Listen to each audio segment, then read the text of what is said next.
Well, Dr. Udell, you have some exciting stuff for us, the new rules, and I know this is a part of a ongoing series that we're doing here.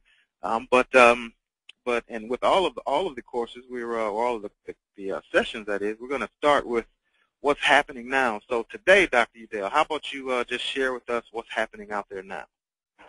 Here's what's happening right now. I was talking to a United Way, official about how we get more help for many of our community-based organizations, especially in the inner cities and urban America. And she was quite frank. She says, Mr. Udell, many of your organizations will fall by the wayside in the next few years. I went, excuse me? Because many of the groups that I know, they've been around for years, even though they do struggle, but they still manage to keep doors open.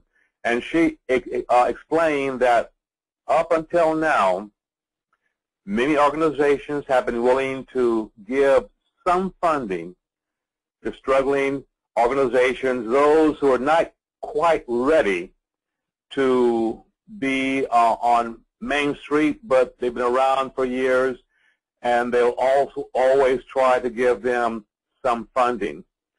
But she continued to say that many organizations now are requiring more governance, more internal controls. They want to see all 501c3 organizations operate efficiently and effectively, just like the big dogs. And which means if you are small and you are struggling, you only have 3 or 4 people on your board, and those members on your board cannot write a check for $10,000 or $25,000, or they can't get any help in the whole year to raise those kinds of funds. I was told those organizations are not going to be getting the funds they have been getting. And already we've seen the IRS close up many 501c3s for not following through on some of their reports. Up until now, many organizations have not been following business practices, but they've been able to get some grants and able to keep their nose above water. But I was told that's going to change. Here's what's happening now.